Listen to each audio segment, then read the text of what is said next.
এবং তওবার গুরুত্ব এত বেশি, তওবা নামে আল্লাহ পাক একটা সূরা নাযিল করেছেন, সূরা তাওবা। তওবা করব আমরা আল্লাহর কাছে। এক সাহাবীর কথা মনে হয়ে গেল, মহিলা সাহাবী জিনা করে ফেলেছেন, জিনার ফলে তার পেটে বাচ্চাও চলে আসছে। সেই মহিলা সাহাবী তওবা করছেন, সিজদায় পড়ে পড়ে কাঁদতেছেন। নবীর দরবারে এসে বলছেন, ইয়া রাসূলুল্লাহ, আমি জিনা করে ফেলেছি। না, তুমি জিনা করো নাই। জিনা করে ফেলেছি, না তুমি করো নাই।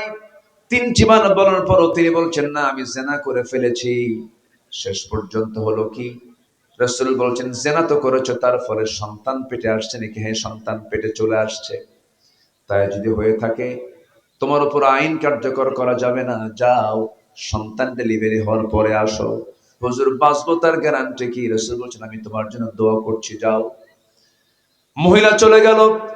সন্তান ডেলিভারি হওয়া পর্যন্ত সিজদায় পড়ে পড়ে চোখের পানি ফেলে ফেলে কাঁদেন, তওবা করেন। সন্তান ডেলিভারি হওয়ার 2 দিন 3 দিন 4 দিন পরে নয়, মাত্র একটা দিন পর নবীর কাছে এসে দ্বিতীয়বারের মতো বলছে, হুজুর সন্তান ডেলিভারি হয়ে গেছে, আপনি আমার উপর আইন কার্যকর করেন। কার ভয়ে? আসতে বলবেন না, কার ভয়ে?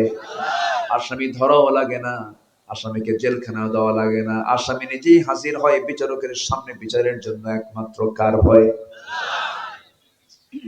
আমার বন্ধুগণ, আমার নবীজি বলছেন, সন্তান তো ডেলিভারি হয়েছে, সন্তানটা জীবিত না মৃত? সন্তান তো জীবিত। হাউলাইনি কামিলাইন, 2টা বছর দুধ তোমাকে খাওয়াতেই হবে, তার হক তোমার স্তনে আছে, যাও দুধ পান করাও। হুজুর, বাঁচবো কেমনে, তার গ্যারান্টি কি? রাসূল বলছেন, দোয়া করি তোমার জন্য। মহিলা চলে গেলেন, সন্তানকে দুধ পান করানো শুরু করলেন। 6 মাসের মাথায় সন্তানকে টোটালি দুধ অফ করে দিয়া অন্য খাবারের প্র্যাকটিস গড়ে তুলে ধীরে ধীরে সন্তানকে টোটালি দুধ বন্ধ করে ষষ্ঠ মাসের মাথায় ওই সন্তানকে কোলের মধ্যে করে নিয়ে তৃতীয়বারের মতো এসে বলছে, ইয়া রাসূলুল্লাহি, এই যে সন্তান, এই সন্তান আমার বুকের দুধ ছাড়াও সে পৃথিবীতে বাঁচতে পারবে। অন্য খাবার খাওয়া সে শুরু করেছে, শিখতে পেরেছে, শিখে নিয়েছে, আমি ছাড়াও সে বাঁচবে পৃথিবীতে। দয়া করে আমাকে আজকে আর ফেরত দিবেন না। আজকে আমার উপরে আপনি আইনটা কার্যকর করে দেন, বিধানটা কার্যকর করে দেন। আমি চাই আমার জেনার শাস্তি দুনিয়াতে হয়ে যাক, আখিরাতে আমি জেনাকারীর কাতারে যেন না দাঁড় হই, এই জন্য দুনিয়াতে আমি শাস্তি পেতে চাই। কার ভয়? আসতে বলবেন না, কার ভয়? আল্লাহর ভয়। আমার নবীজি হাতটা আগায় দিলেন, সন্তানটা কোলের মধ্যে নিয়ে বলছেন, ও সাহাবীরা, এই যে সন্তান আমার কোলে দেখতে পাচ্ছে, এই সন্তানের লালন পালনের দায়িত্ব যে বান্দা গ্রহণ করবে, ফাহিয়া ফিল জান্নাতি কাহাতাইন, জান্নাতের ভিতরে 2 নখের দূরত্ব অবস্থান করবে। এই কথা বলার সঙ্গে সঙ্গে কয়েকজন সাহাবী চলে আসলেন, একজনের কোলে সন্তানকে উঠায় দিলেন। উঠায় দেওয়ার পর আমার নবীজি বললেন, যাও এই মহিলাকে নিয়ে যাও, নির্দিষ্ট আইন অনুযায়ী বুক পর্যন্ত পুঁতে রেখে তাকে পাথর মেরে শেষ করে দাও। জিনার শাস্তি ইসলামে আছে না নাই বলেন? আছে। এই শাস্তি দিয়েছেন যিনি, তিনি আমার কে বলেন? বান্দার প্রতি বান্দার দয়া বেশি না আল্লাহর দয়া বেশি? এই সমস্ত আইনের বিরুদ্ধে কথা বলার মতো কিছু কুলাঙ্গান আমার দেশে আছে না নাই বলেন? বলে যেটা তো মধ্যযুগীয় আইন, মানুষকে কতল করা, হত্যা করা, এটা মধ্যযুগীয় আইন, অনেক অনেক বড় অপরাধ এটা। এই সমস্ত আইন মানা যায় না। এই সমস্ত কথা বলবে যারা, তাদের কি ঈমান আছে? আজ তাদের কি ঈমান আছে? আমার দেশে বহু নাস্তিক চেতনার এরকম লোক আছে। সম্মানিত ভাইয়েরা, আমার নবীজি বললেন, যাও নিয়ে যাও। সাহাবে কেরাম পাথর মারছিলেন, একজন সাহাবী পাথর মারলেন, ওই মহিলার শরীর থেকে ফিনকি দিয়ে রক্ত এসে তার হাতে লাগলো।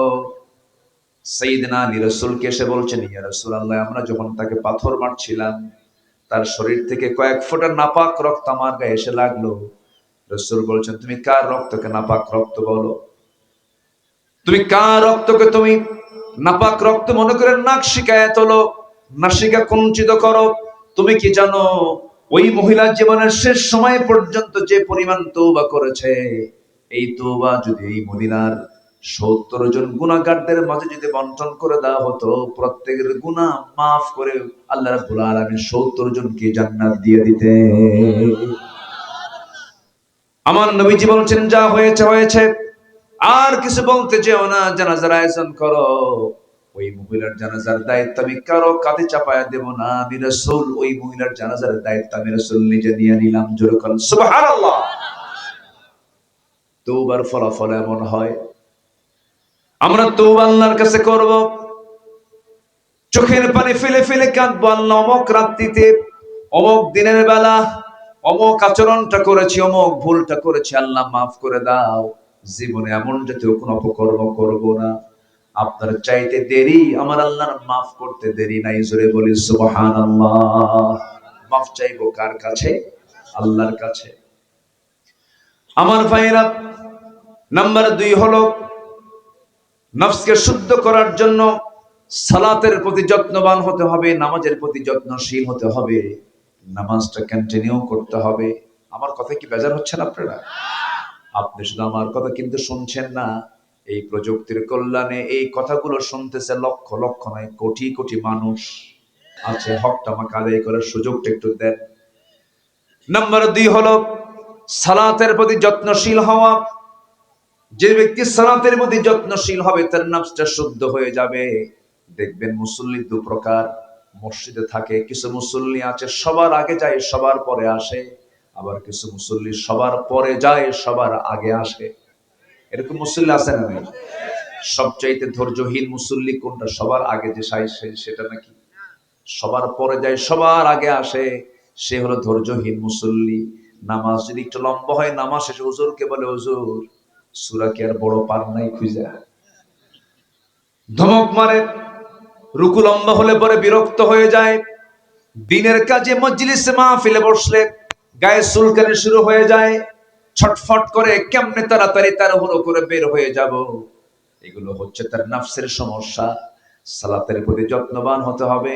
আমি তো মনে করি ইমাম নামাজ যত লম্বা করবে, যে প্রকৃত নামাজে সে তার মনের তৃপ্তি আরো বেশি পেতে থাকবে। যেরকম সুবহানাল্লাহ। 2019 সাল, করোনার একটু আগ দিয়ে, কোভিড-19 একটু আগ দিয়ে আমি হজে গিয়েছিলাম আমার আব্বা আম্মাকে সাথে নিয়ে। হজের সফরে যাওয়ার পরে কোন এক ফজরে মসজিদে নববীতে মদিনায় নামাজের জন্য গেলাম। ফজর নামাজ পড়তে গিয়েছি। একজন বৃদ্ধ ইমাম, মেবি আব্দুর রহমান উজাইফা হবেন, 90 বছরের মতো বয়স। নামাজে দাঁড়ালাম, ফজর নামাজ শুরু হলো। ফজর নামাজ মাত্র 2 রাকাত নামাজ। সেই দিন ফজর নামাজ 2 রাকাত শেষ করতে সময় লেগেছিল প্রায় 39 মিনিট। 39 মিনিট ধরে 2 রাকাত ফরজ নামাজ আদায় করলেন ফজরে। আমার দেশের যে কোনো মসজিদের 4.5 লক্ষ মসজিদের যে কোনো মসজিদের ইমাম যদি কোনোদিন ফজর নামাজ 40 মিনিট ধরে যদি আদায় করে, নামাজও শেষ। বলেন নামাজ শেষে ফতোয়া জারি হবে, যার নাই কোনো গতি সে করে ইমামতি। কথা বোঝেন নাই? এই ঢিলা ইমাম রাখছো কেডা? তাড়াতাড়ি বাদ দিয়ে দাও, এমন দিয়ে হবে না, সংসার চলবে না, ব্যবসা বাণিজ্য চলবে না, নামাজি সব শেষ করে ফেলবে। কিন্তু না রে না ভাই, হাজার হাজার বছর, কোটি কোটি বছর কবরে শুয়ে থাকতে হবে। আমার বন্ধুগণ, সে কবরে যাওয়ার আগে যার নামাজের ডিউরেশনটা বেশি হবে, আল্লাহ রাব্বুল আলামিন এই কবরের জিন্দেগিতে আল্লাহ তার বান্দার জন্য সময় বের করে দিবেন। জোরে করুন সুবহানাল্লাহ। আমি সময় দেব কাকে? আর আল্লাহ আমাকে সময় দিবেন। আমি সময় দেব না, আল্লাহ আমাকে সময় দেবেন না। ফাযকুরুনি আযকুরুকুম, তুমি আমাকে স্মরণ করবে, আমি তোমাকে স্মরণ করব। আর তুমি যদি আমাকে ভুলে যাও, ওয়ামান আ'রাদা আন যিকরি ফাইন্না লাহু মাঈশাতান দানকা ওয়া নাহশুরুহু ইয়াওমাল কিয়ামাতি আ'মা ক্বালা রাব্বি লিমা হাশারতানি আ'মা ওয়া ক্বাদ কুনতু বাসীরা। আল্লাহু আকবার। আল্লাহ বলছেন, যে আমাকে ভুলে যাবে আমি তার জন্য দুনিয়ার জীবনটা সংকীর্ণ করে দেব এবং তাকে আমি হাসরের দিন অন্ধ করে তুলব, চোখে দেখবে না। বান্দা বলবে, আমার তো চোখ ছিল আজকে অন্ধ কেন? আল্লাহ বলবেন, আমি তোকে চোখ দিয়েছিলাম, আজকে তোকে অন্ধ করে তুলেছে, কারণ হলো দুনিয়ার জিন্দেগিতে তুই আমাকে ভুলে গিয়েছিলি, ও কাযালিকাল ইয়াওমা তুনসা, এই জন্য আজকে তোকে আমি ভুলে গেলাম। আল্লাহর কসম করে বলি, এই কোরআনের আলহামদু থেকে মিনাল জিন্নাতি ওয়ান নাস পর্যন্ত যত আয়াত আমি পড়েছি, যতগুলো গবেষণা করেছি ভাঙ্গা চোরা, একটা আয়াত আমাকে সবচেয়ে বেশি ভয়ের মধ্যে ফেলে দেয়, সেটা হলো কাযালিকাল ইয়াওমা তুনসা। আল্লাহ বলেন তুই আমাকে ভুলে গেছিস, আজকে হাসরের দিন আমি তোরে ভুলে গেলাম। আল্লাহ যদি ভুলে যান, বাঁচার উপায় আছে ভাই? বলেন, উপায় আছে? আমরা আল্লাহকে কখনো ভুলবো না, সব ভুলে যাব, কিন্তু কাকে ভোলা যাবে না? আল্লাহকে ভোলা যাবে না। নামাজের ব্যাপারে যত্নশীল হতে হবে। যে নামাজে মজা পায় সে ইমানের মজা পাবে, যে নামাজের মজা পাবে সে আল্লাহর মহব্বতটা তার মধ্যে জাগ্রত হয়ে যাবে। এই জন্য সবচেয়ে গুরুত্বপূর্ণ নামাজ হলো ফজরের নামাজ। আর শয়তান সবচেয়ে বেশি বাধাগ্রস্ত করে কোন নামাজে? বলেন, ফজর নামাজ। আমার দেশে সবচেয়ে কম মুসল্লি কোন নামাজে? বলেন, ফজর নামাজে। অথচ মানুষ বাড়িতে বেশি সময় কিন্তু ফজরের সময় থাকে। ফজরের ঠিক আগ মুহূর্ত, অর্থাৎ আজানের একটু আগে শয়তান প্রত্যেক বান্দার শিওরে চলে যায়, বিছানায় চলে গিয়ে তার পাশে বসে মাথার মধ্যে আঙ্গুল ঢোকায় দিয়া বলে, আলাইকা লাইলুন তাবিল, তোমার রাত বড় লম্বা, ঘুমাও ঘুমাও। আলাইকা লাইলুন তাবিল। এরপরে শয়তান তিনটা গিট মেরে সেখান থেকে চলে আসে। রাসূল বলেন, ওই শয়তানের বেঁধে দেওয়া তিনটা গিট যদি তোমরা ছোটাতে চাও, তাহলে তোমাদের তিনটা আমল করতে হবে। আজান যখন শুনবে, আজান শোনার সঙ্গে সঙ্গে বিছনা থেকে পিঠটা সরায় নিবা, 1 নাম্বার গিট ছুটে চলে যাবে। ওযু বানায়া নিবা, 2 নাম্বার গিট চলে যাবে। এরপরে নামাজের নিয়তে মসজিদের দিকে রওনা দিবা, নামাজ শুরু করবে, নামাজটা শেষ হয়ে যাবে, 3 নাম্বার গিটটাও শয়তানের চলে যাবে। 24 ঘন্টা শয়তান তোমার কাছে আসার সাহস পাবে না। জোরে করুন সুবহানাল্লাহ। দিন শুরু হবে কি দিয়া? বলেন, কোন নামাজ দিয়ে? বলেন আরো জোরে, দিন শুরু হবে কোন নামাজ দিয়া? ফজর নামাজ দিয়া। যে বান্দা সূর্যের আগে উঠবে না, সূর্য ওঠার আগে যে বান্দা উঠবে না, যে বান্দা পাখি জাগার আগে জাগবে না, সে মানুষই না, সে মানুষই না। আছেন আমার দেশে, কি বলেন তো, পাখি জাগে আগে না মানুষ জাগে আগে? পাখি আগে জাগে, সূর্য আগে উঠে পড়ে, মানুষ ওঠে না। ঘুম পাড়তে পারতে মোটামুটি মাত্র 11টা বাজে। এরকম আছে না নাই? এই স্টাইল কার স্টাইল জানেন? সারা রাত জেগে থাকে, আর দিনের বেলা বসে বসে ঘুম পারে। একটা প্রাণী আছে, আরেকটা প্রাণী আছে, বলে সারা রাত জেগে জেগে থাকে আর সারা দিন ঘুম পারে। কে? কুত্তা। আছে না? এরকম আছে না? ওর কিন্তু দিনে ঘুমায় না, দিনে ঘুমায়, রাতে কি জেগে থাকে।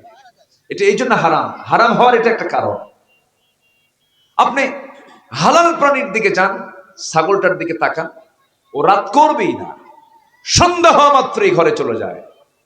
সকালবেলা ঘুম থেকে উঠে মোরগ একদম ফজরের সময় ডাক দেওয়া শুরু করে, কুকুরু কু, আল্লাহ আল্লাহ, সুবহানাল্লাহ বলবেন না?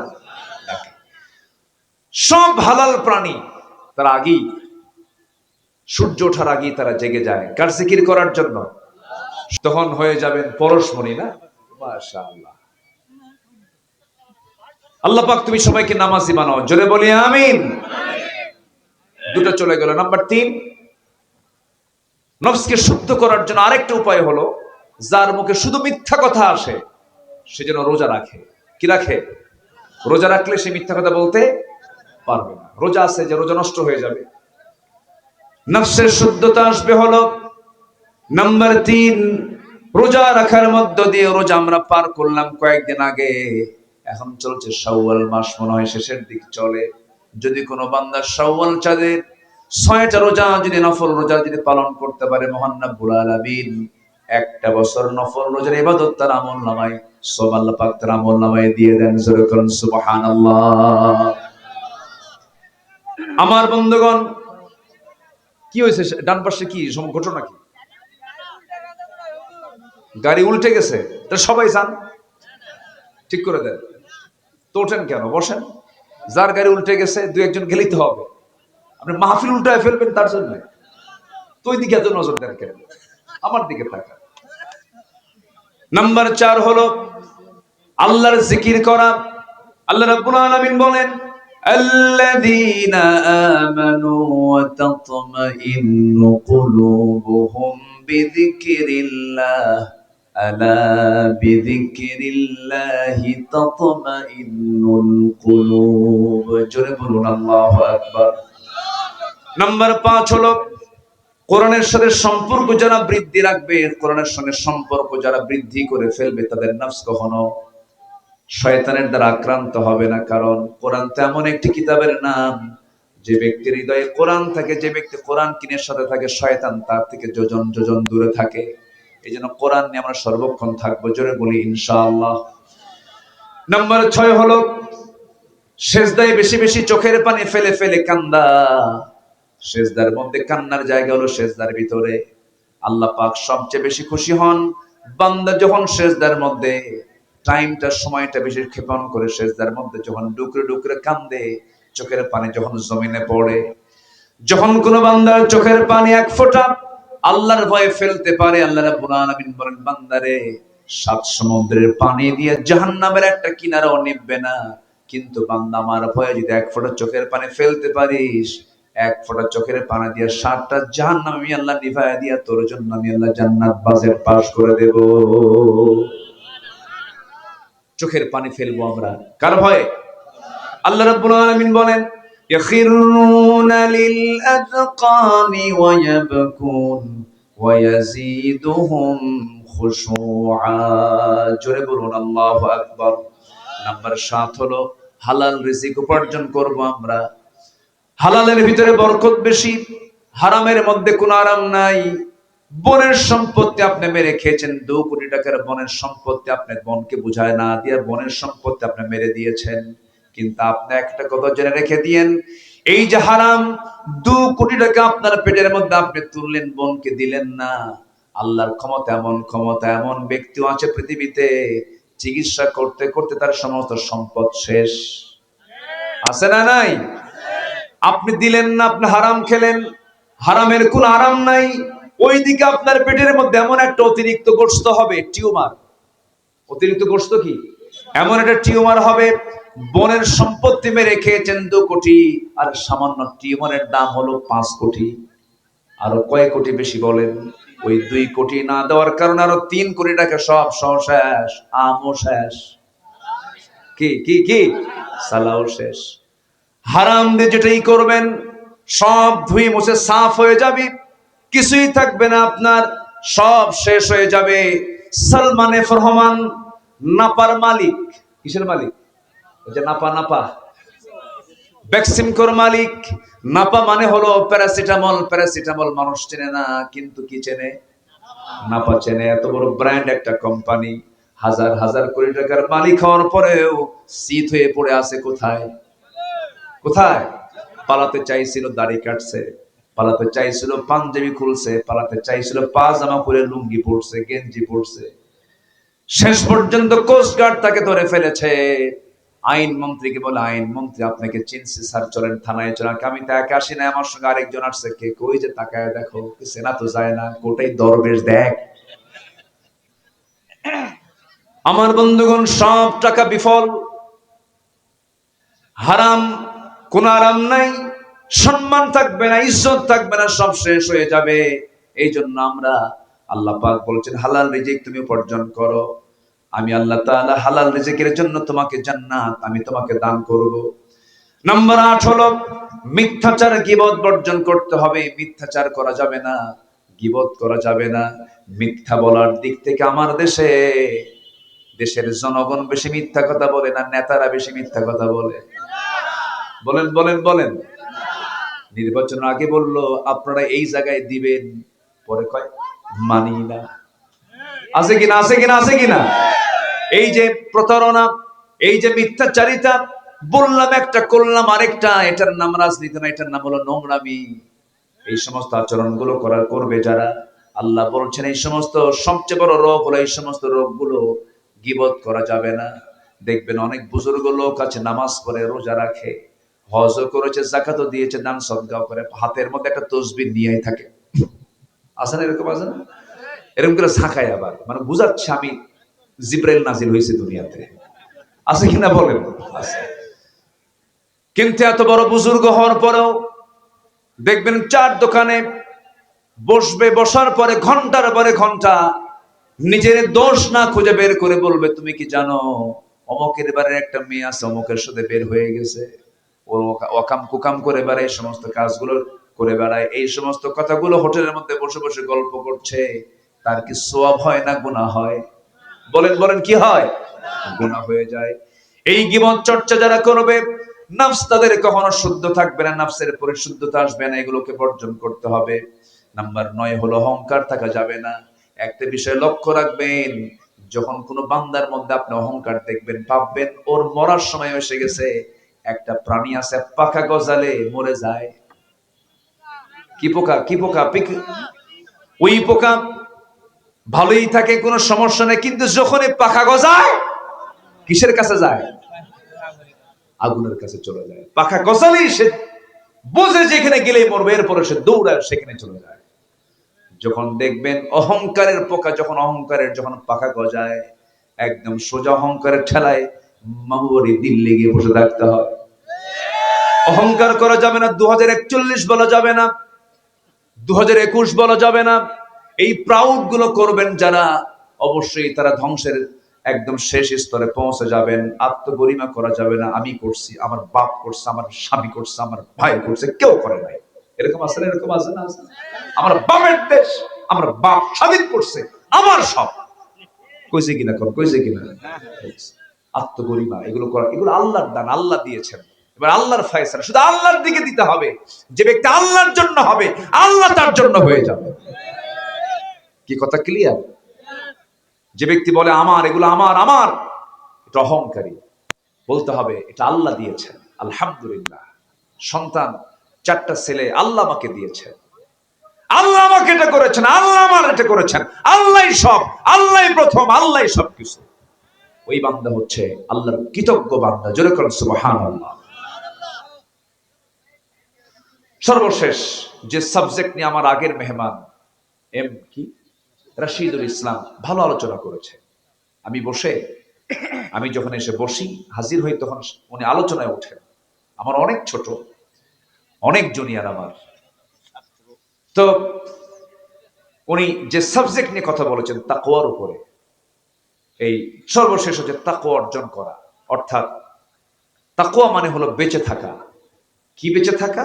সকল হারাম থেকে নিজেকে গুটিয়ে রাখা। এই অর্জন যারা করবে, সে নফসের শুদ্ধতা অর্জন করতে পারবে। এই 10টা বিষয় আল্লাহ পাক আমাদের জীবনে আমল করার তৌফিক দান করুন। আমি বাংলাদেশের যত থানায় গিয়েছি, যতবার গিয়েছি, আমার মনে হয় সবচেয়ে বেশি আমি যে থানায় বেশি মাহফিল করেছি তার নাম হলো বাগমারা। আমি প্রচুর এসেছি, এরপরেও আপনাদের তীব্র ভালোবাসা, তীব্র আকাঙ্ক্ষা আমাকে মুগ্ধ করে।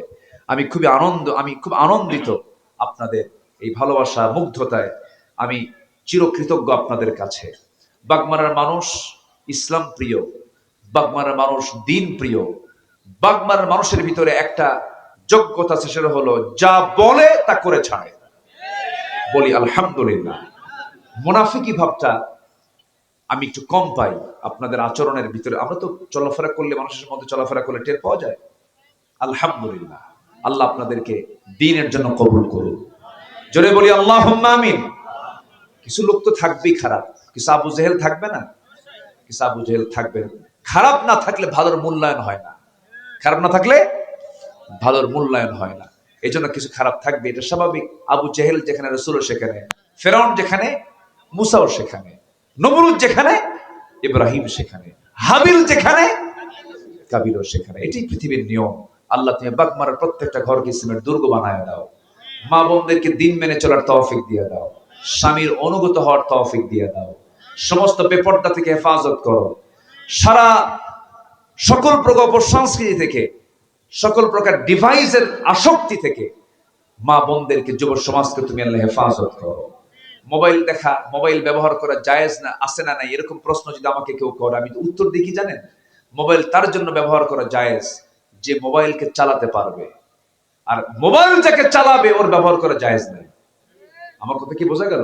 উল্টো যদি আপনাকে মোবাইল ব্যবহার করে, আপনাকে চালায়, তখন আপনার মোবাইল ব্যবহার করা জায়েজ নাই। আপনার নিয়ন্ত্রণে যদি আপনি রাখতে পারেন তাহলে আপনি মোবাইল ইউজ করতে পারবেন, নচেত এটা ঈমান বিধ্বংসী একটা কামান বলা যায়। এটা মারাত্মক ভয়ঙ্কর জিনিস। কার বউ কি নিয়ে চলে যায় এই মোবাইল দিয়ে, জানেন? কোন হিসাব থাকে না। আমি কি ভুল বলতেছি বলেন তো? ইনবক্সে ঢুকে যায়, মেসেঞ্জার, ইমো, লাইন, ভাইবার, কত লাইন দেখছেন, ইমো, মেসেঞ্জার, কি হোয়াটসঅ্যাপ, তারপরে ইনস্টাগ্রাম, কুড়িগ্রাম, কত কি।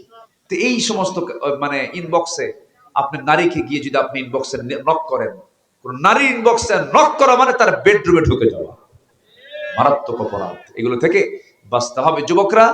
আমি কথাগুলো তোমাদেরকে হয়তো বা ধাক্কা মেরে বললাম, কিন্তু ধাক্কা না দিলে তো সতর্ক হওয়া যায় না।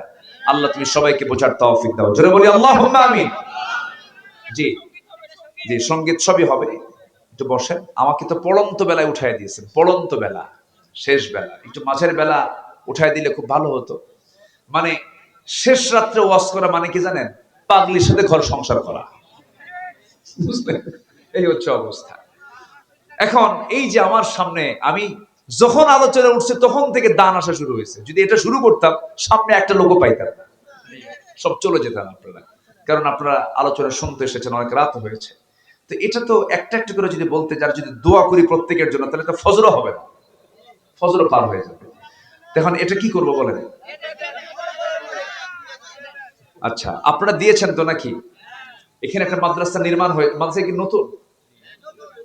নতুন মাদ্রাসা, নতুন মাদ্রাসা আজকে এটা আমরা মাহফিলের মধ্য দিয়ে প্রকাশ হলো, বলি আলহামদুলিল্লাহ। এই মাদ্রাসাকে তুমি আল্লাহ কবুল করো। আচ্ছা, মাদ্রাসা বানানো হলো কিন্তু ছাত্র নাই, কাম হবে। এক নাম্বার হলো দোয়া, এক নাম্বার কি বলেন? দোয়া। নাম্বার 2 হলো নিজের সন্তানকে মাদ্রাসায় দেওয়া। এই দুটো আগে লাগবে, আগে দোয়া লাগবে, এরপরে কি? ছাত্র লাগবে।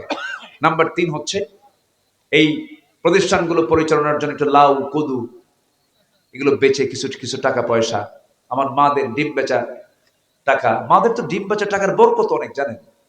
মুরগি বেচার, ডিম বেচার টাকা যদি দেয়, এই বিশাল ব্যাপার। দানের দিক থেকে মহিলায় গিয়ে না পুরুষে গিয়ে? মহিলারা, ওরা ওরা যা থাকে তাই দিয়ে দেয়, আর পুরুষরা খালি হিসাব করে। পুরুষরা কি করে? হিসাব করে। মাদের মধ্যে দানের প্রবণতা অনেক বেশি। মহব্বতে কানের ফুলও দিয়ে দেয়, নাকের দুল, নাকের ফুল দিয়ে দেয়, কানের দুলও দিয়ে দেয়। এটা মাদের ভিতরে কিন্তু এই দানের প্রবণতাটা আছে। আল্লাহ তুমি এলাকার মাদেরকে মাদ্রাসা মুখী হৃদয় বানিয়ে দাও, জোরে বলি আল্লাহুম্মা আমিন। এই মাহফিল প্রত্যেক বছর হোক, সবাই চান কি আপনারা? সবাইকে আপনারা চান? তো এই মাহফিলটা প্রত্যেক বছর হবে, এর জন্য আমি শুধু একটা, যেহেতু প্রথম মাহফিল, মাদ্রাসার মাহফিল, আমি একটা একটা মানে ভালো একটা জিনিস আমি আজকে উদ্বোধন করে দিয়ে যাচ্ছি। আমি কোরআন কয় পারা? কোরআন কয় পারা? আমি 30 জন ভাইকে দেখতে চাই, 30 জন ভাই কোরআনের এই পারার বরকত, একটা করে পারা নিবেন। এই মাহফিল যতদিন চলবে, আপনার মৃত্যু, মাহফিল আসার আগে মাদ্রাসাকে মোহাব্বত করে, আল্লাহর কোরআনকে মোহাব্বত করে একটা করে 1000 টাকা দিবেন, স্থায়ী সদস্য হয়ে যাবেন মাদ্রাসা এবং মাহফিলের। একটা 1000 টাকা করে দিবেন। এই নামটা যদি আপনি আজকে লেখা দিয়ে যান, এটা হতে পারে এই তালিকা ধরে আল্লাহ পাক জান্নাত বোঝায় দিবেন, এটা হতে পারে। তো 1 নাম্বার ভাগ্যবান সে লোকটা কে আছেন? প্রত্যেক বছর একটা 1000 টাকা করে দিবেন। 1 নাম্বার ভাগ্যবান পাইছে ওই যে সামনে থেকে 1। 2 নাম্বার কে? পিছনে একজন ভাই আছে। 2 নাম্বার। 3 নাম্বার নাই? 1000 টাকা আমি এই বছরে দেব। আলহামদুলিল্লাহ। আচ্ছা, আর 3 নাম্বার কে আছেন দেখি? প্রত্যেক বছর ওই যে মুরব্বী একজন তুলেছেন, 3 নাম্বার পাড়া, 1000 টাকা করে দিবেন প্রত্যেক বছর। 4 নাম্বার একজন হাত তুলেছেন, 4। 5 নাম্বার কে আছেন? 5 নাম্বার কোন ভাগ্যবান কে আছেন? 5 নাম্বার ভাই কে আছেন? 5 নাম্বার পাড়া নিবেন। জি, আরেকজন মুরব্বী হাত তুলেছেন, 5। 6 নাম্বার কে আছেন? এই তালিকায় সবার নাম থাকবে না ভাই, এটা ভাগ্যের তালিকা, এটা কোরআনের তালিকা। এই তালিকায় একটু নামটা লেখায় দেন। 6 নাম্বার কে আছেন দেখি, কোন ভাগ্যবান? কোন বুজুর্গ, কোন আল্লাহওয়ালা ব্যক্তি আছেন 6 নম্বরে? একটু হাতটা উঠান, আমি তার জন্য খাস করে দোয়া করব। এখানে আলেম ওলামা আছেন, মুসাফির আছেন, দোয়া হবে সবার জন্য। 6 নাম্বার কে আছেন দেখি? তুলেছে একজন হাত। জি। 7 নাম্বার কে? 7 নাম্বার 1000 টাকা করে দিবেন। 7 নাম্বার ভাই কে আছেন? আমি তো বিশ্বাস করি এখানে 30 জন ভাই ইজিলি হাত উঠে যাওয়ার কথা। একটু দিলটা নরম করেন, আপনাদের আবাদে বরকত হবে। দান করলে আপনাদের সকল বালা মুসিবত দূর হয়ে যাবে। একটু দিলটা নরম করে। 7 নাম্বার ভাই ভাগ্যবান কে আছেন? 7টা জাহান্নাম আপনি দরজাটা বন্ধ করে দেন না ভাই। 7 নাম্বার পারা কে আছেন দেখি? জি জি, 7 নাম্বার একজন ভাই হাত। 8 নাম্বার কে আছেন? 8 নাম্বার, 8 নাম্বার। সময় নেবেন না, রাত অনেক হয়ে গেছে, দ্রুত গতিতে হাত তোলেন। ডান পাশে আরেকজন 8 নাম্বার। জি, 8 নাম্বার হয়ে গেছে। 9 নাম্বার কে আছেন? 9। আশারায়ে মুবাশশারা 10 জন জান্নাতের সুসংবাদ প্রাপ্ত সাহাবী 10 জন। 9 নাম্বার পারা কে? 9। হ্যাঁ জি, 9। নফসকে ঠিক করতে হবে। নফসের খায়সাত হলো উদারতা নয়। দেখবেন কারো হৃদয়ের মধ্যে এমন পরিমাণ হিংসা, জমি কেনে একজন, ঘুম হয় না আরেকজনের। গ্রামের ভিতরে একটা ছেলে পড়াশোনা করে একটু বড় হয়ে উঠেছে, হয়তো কলেজের প্রফেসর হয়েছে, ব্যবসায়ী হয়েছে, হয়তো ইঞ্জিনিয়ার হয়েছে, ফার্স্ট ক্লাস গ্রেজুয়েট কর্মকর্তা হয়েছে, গরিবের ছেলে হয়েছে। ও কেন হলো, কি জন্য হলো, এত বড় অফিসার হলো কেন? হিংসার যন্ত্রণায় গোটা রাত ঘুম হয় না, ওষুধ খায়া ঘুমায়। আছে না? আছে কি না? জমি কিনছে একজন, ও জানে না কো জমি কিনলো, এই জমি কিনছে। কিনলো কেন? কি আমার কথা কি বুঝছেন? এগুলো সব হলো নফসের রোগ, সব নফসের প্রবলেম। শুধুমাত্র নফসটাকে ঠিক করতে পারলে আমরা সফল হয়ে যাব। জোরে বলি ইনশাআল্লাহ। নফসকে আমরা ঠিক রাখবো। আমার ভাইয়েরা, যে হৃদয়ে হিংসা থাকবে সে হৃদয় সুস্থ নয়। قال إياكم في الحسد فإن الحسد يأكل الحسنات كما تأكل النار الحطب। তোমরা হিংসা থেকে নিজেকে দূরে রাখো, কারণ হিংসা মানুষের সমস্ত আমলকে সারখার করে দেয়, জ্বালিয়ে শেষ করে দেয়। যেমন করে আগুন কাঠখণ্ডকে জ্বালিয়ে ভস্ম করে দেয়। হিংসকের আমলের ঝুড়িতে কোনো আমল থাকে না, সব আমলগুলো সব শেষ হয়ে যায় হিংসার কারণে। আল্লাহ রাব্বুল আলামিন সব বান্দার গুনাহ মাফ করেন, কিন্তু হিংসকের কোনো দোয়া গুনাহ আল্লাহ পাক মাফ করেন না। হিংসকের কোনো দোয়া আল্লাহ মাফ করেন না। ওয়ামিন শাররি হাসিদিন ইদা হাসাদ। আল্লাহ হিংসকের হিংসা থেকে আমাদেরকে বাঁচাও। দুই একজন করে মাহফিল থেকে উঠে যাচ্ছে, কি এটা রাতের কারণে না কষ্ট হচ্ছে? আমি কি আলোচনা কন্টিনিউ করব? তো যাচ্ছে কেন দুই একজন করে? ও চাপ।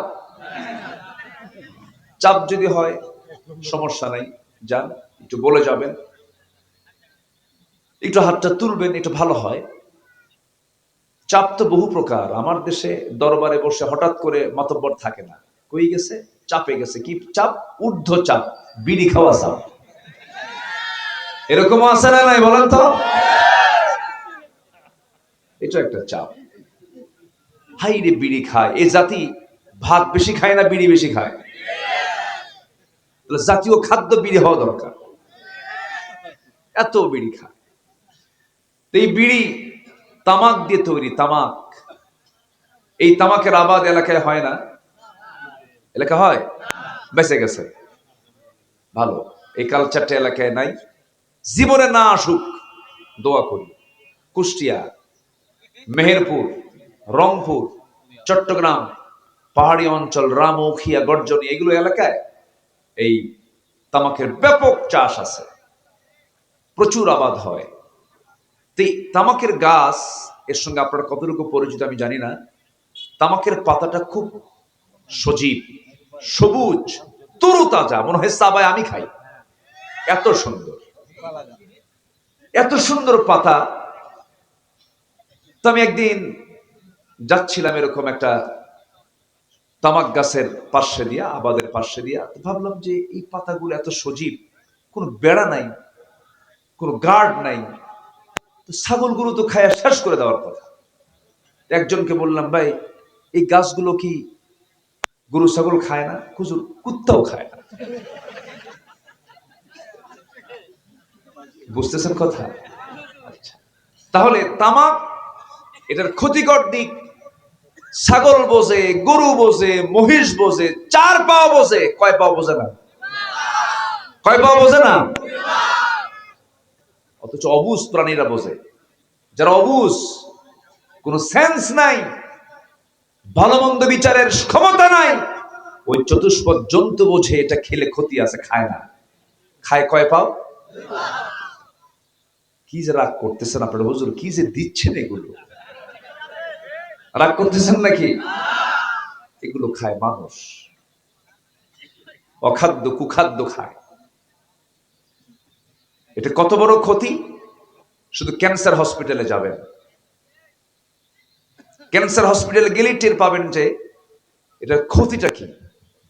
লাংস পচে গেছে, ডাক্তাররা বলে এটার 1 নম্বর কারণ টোবাকো, তামাক।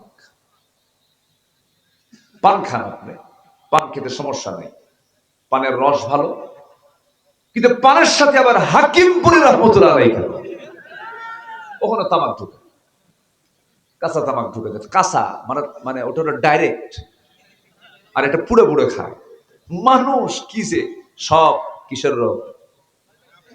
নাফসের। বলেন সব কিসের কিসের বলেন? জানে খারাপ, এরপরেও খায়। এই জন্য আজকে আমি এমন একটা সাবজেক্ট ধরেছি যেটা ঠিক হলে সব ঠিক হবে, একদম আপনি ফ্রেশ হয়ে যাবেন, জান্নাত আপনাকে ডাকবে। জোরে করুন সুবহানাল্লাহ। জান্নাত আল্লাহ আমাদের জন্যই বানাইছেন, জান্নাতে যাব না আমরা? নেশা এত ভয়ঙ্কর। আমি উত্তরবঙ্গের কুড়িগ্রামের না কোথায় যেন একটা মাহফিলে গিয়ে যখন জান্নাতের বর্ণনা দিচ্ছিলাম, জান্নাতের আলোচনা করছিলাম, জান্নাতে এই খাবার থাকবে, এই খাবার থাকবে, জীবনের শক্তি বাড়বে, মধুর ঝর্ণা, দুধের ঝর্ণা, এরপরে পানির প্রস্রবণ, এগুলো থাকবে। অনেক বর্ণনা দিচ্ছিলাম, জান্নাতের বর্ণনাগুলো দিচ্ছিলাম, হুট থাকবে, অনেক কিছু থাকবে। এক বুড়ো চাচার সামনে থেকে দাঁড়ায় বলে, হুজুর আপনি একটা জিনিস বাদ পড়ছে, হুজুর জান্নাতে কি বিড়ি থাকবে না? কি বুঝতেছেন কি? মানে ওর মানে নেশাই হয়ে গেছে হলো ও জান্নাতেও বিড়ি চায়। সম্মানিত ভাইয়েরা, এই জন্য আমরা নফসকে ঠিক রাখবো। জোরে বলি ইনশাআল্লাহ। 10টা পন্থা। কয়টা পন্থা বলেন তো? একটু মনোযোগ দিয়ে কতগুলো শুনবেন, কাজে লাগবে। আমার মা বোন যারা আসছেন তারাও শুনবেন। মা বোনদের অন্য নেশা না থাকলে অন্তত ইন্ডিয়ার সিরিয়াল নেশাগুলো খুব ভালো আছে। তারা যদি এক বেলা যদি বাদ থাকে দেখা, অন্য বেলায় কাজা সহ আদায় করে। এটা মেয়েদের এই নেচারটা ভালো না, এটা বাদ দিতে হবে। কি নাটক আছে না এরকম, খুব আসক্তি তাদের মধ্যে আছে। বাচ্চাগুলো নষ্ট হয়ে যাচ্ছে মাদের হাতে স্মার্টফোনের কারণে। আমি কি ভুল বলতেছি বলেন তো? মাদের স্মার্টফোন হাতে নিয়ে চলে, মার কতটুকু দেখে, মার থেকে ছিনতাই করে আবার বাচ্চা। এমন কান্না কান্দে, দে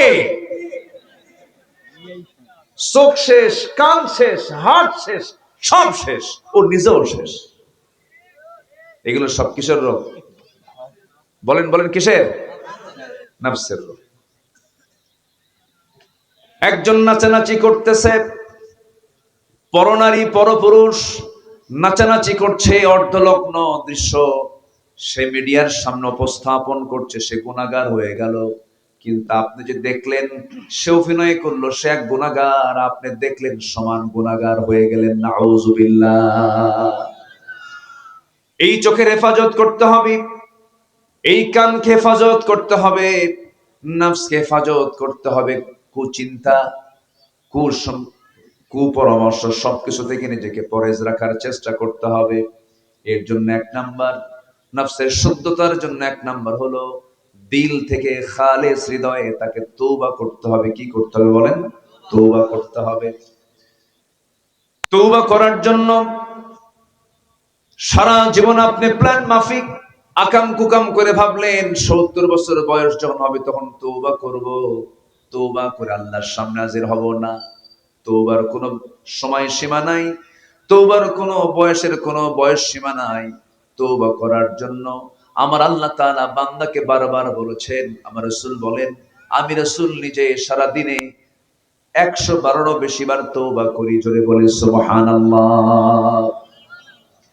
আল্লাহ রাব্বুল আলামিন সুন্দর করে বলছেন, ইয়া আইয়ুহাল্লাযীনা আমানু তুবু ইলাল্লাহি তাওবাতান নাসুহা আসা রাব্বুকুম আন ইউকাফফিরা আনকুম সাইয়্যাতিকুম ওয়া ইউদখিলাকুম জান্নাতিন তাজরি মিন তাহতিহাল আনহার। জোরে বলুন আল্লাহু আকবার। তোমরা আল্লাহর কাছে তওবা করো, তওবার মতো তওবা তোমরা করো। তওবার মতো তওবা যদি করতে পারো, আল্লাহ রাব্বুল আলামিন বলেন, তোমার সমস্ত সাইয়্যাতকে, সমস্ত গুনাহগুলোকে মিটায় দিয়া আমি তোমাকে সুন্দর জান্নাত আমি তোমাকে উপহার দিয়ে দেব। জোরে বলুন সুবহানাল্লাহ। কিন্তু তওবা করবে কেমনে? তওবা তো করবে না, কারণ মদের দোকানদার। কিসের দোকানদার? মদের দোকানদার। ও তওবা করলে তো কাম হবে না। মদের দোকান আগে বন্ধ করতে হবে, ঠিক কি না? মদের দোকান দিয়ে কি তওবা করে লাভ হবে? বলেন লাভ হবে? সুদের দোকান খুলে কি তওবা করে লাভ হবে? সুদের দোকানদার তো বাগমারায় নাই। আছে সুদের দোকানদার আছে? আবার হজও করে 36 বার। কয়বার? 36 বার। 36 বার হজ করে, দেশে ফিরেই বারবার শুধু বলে, জানো আমার এই হাত 36 বার আল্লাহর কাবার দরজা ধরেছে। সাবধানে কথা বল, আমি কিন্তু জান্নাতের ডিলার। কি কথা কি বুঝতেছেন আপনারা? আমার নবীজি জীবনে হজ করেছেন একবার। আমার নবীজি হজ করেছেন কয়বার? একবার। আর সে হজ করলো কয়বার? কিন্তু ওইদিকে হজেরও ডিলার, কি বলে, সুদেরও ডিলার। সুদের কারবার করে। সুদের কারবার করে তওবা করে করবেন কি? অন্যের বউকে নিয়ে শুয়ে থেকে তওবা করে লাভটা কি? তওবা মানেই হলো নির্দিষ্ট দোয়া শুধু নয়। তওবা মানে হলো চুরি করেছি আর চুরি করব না, জেনা করেছি আর জীবনে জেনা করব না, সুদের অঙ্ক কষেছি আর জীবনে সুদের অঙ্ক কষবো না। এটাই হলো তওবা। আল্লাহ তার সব গুনাহগুলোকে মাফ করে দিবেন। সবাইকে রাজি আছেন এমন তওবা করতে? যুবকরা রাজি আছো? হয়তো তুমি একজনকে ভালোবাসো, বিয়ের আগে ভালোবাসা হয় না, ওটা ওটা হয় হলো লুচ্চামি। ভালোবাসা এটা খুব মানে অত্যন্ত বরকতময় শব্দ ভালোবাসা। এই ভালোবাসা শব্দটা চলে গেছে হলো জেনার দিকে। এটা এই শব্দটা মানে ছিনতাই হয়ে গেছে। এই শব্দটা কি হয়ে গেছে? ছিনতাই হয়ে গেছে। ভালোবাসা কাকে বলে? বিয়ের আগে যে সম্পর্কটার নাম ভালোবাসা, আর বিয়ের পরে এটাকে এটা মহব্বত। তো ভালোবাসা বিয়ের আগে হয় না, ভালোবাসা হয় হলো বিয়ের পরে। বিয়ের আগে কোনো ভালোবাসা নাই। অনেকে আবার প্রাউড করে বলে, হুজুর আমাকে একদিন বলতেছে, হুজুর আমি খুব ভাগ্যবান, আমি বিয়ে করেছি হুজুর, আমার যে বউটা এটা আমার লাভ ম্যারেজ। কি ম্যারেজ বলেন তো? আমি মনে মনে কই লুচ্চা ম্যারেজ। লাভ ম্যারেজের কথা বলে আবার সে প্রাউড করে যে হুজুর এটা আমার লাভ ম্যারেজ। না, এগুলো আকাম কুকাম। এই সমস্ত কাজের সঙ্গে ইসলামের কোন সম্পর্ক। আমার কথায় মনে হয় মন খারাপ করতেছেন আপনারা। আমার বন্ধুগণ, তওবার মতো তওবা করতে হবে। এই জন্য সুদের দোকান দেওয়া যাবে না, মদের দোকানের লাইসেন্সদারি হওয়া যাবে না। আমার দেশে বহু হাজী সাহেব আছে যে হোটেল খুলে ফেলে, আবাসিক হোটেল, সেখানে নারী সাপ্লাই দেয়। আছে কিনা? ওইদিকে হজ করছে 36 বার, এদিকে নারী সাপ্লায়ার। আমার বন্ধুগণ, এগুলো আগে বাদ দিতে হবে। আল্লাহর কাছে তওবা করার মাধ্যম হলো সমস্ত হারামকে বর্জন করতে হবে। একটু কান লাগান। গোটা পৃথিবীতে যত বিজনেস আছে এর মধ্যে ইসলাম, এই পৃথিবীতে কেন মানুষ চায় না একটা মহল, কেন ইসলামের বিরুদ্ধে তাদের যুদ্ধ ঘোষণা? এর কারণ আছে, গোটা পৃথিবীতে যে মাদক ব্যবসা আছে এই ব্যবসার পরিমাণ বছরে হলো $321 বিলিয়ন, অস্ত্র ব্যবসা $100 বিলিয়ন, পতিতা ব্যবসা $110 বিলিয়ন, অবৈধ সোনা কারবারি $100 billion, computer games, casino, free fire, PUBG. দেখেন যুবকরা, দেখছেন কিভাবে হাসে, সব সব বোঝে তো। এগুলোর পেছনে ব্যবসা হয় হলো $54 বিলিয়ন। এই মাদক, মদ, অস্ত্র, পতিতা, অবৈধিক বাণিজ্যের বার্ষিক বাজার মূল্য প্রায় $2685 বিলিয়ন।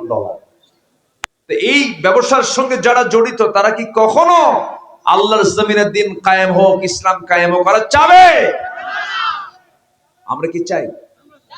আজ থেকে আমরা কি চাই? আমরা কি চাই? আমরা যারা চাই, যারা মদের দোকান দিয়ে বসে আছে, ওরা কি আপনাকে ভালোবাসবে?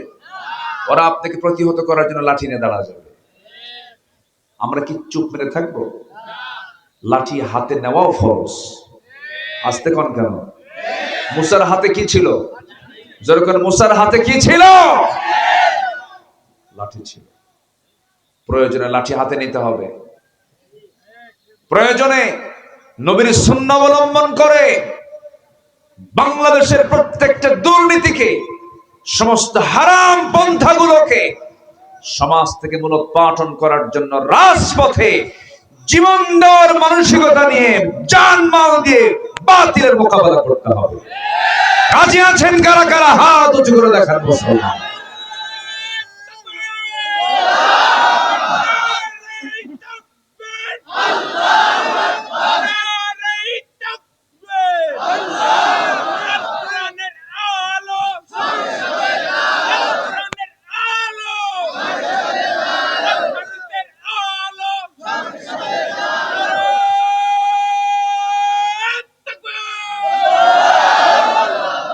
আল্লাহ কবুল করুন, জোরে বলি আমিন। সম্মান।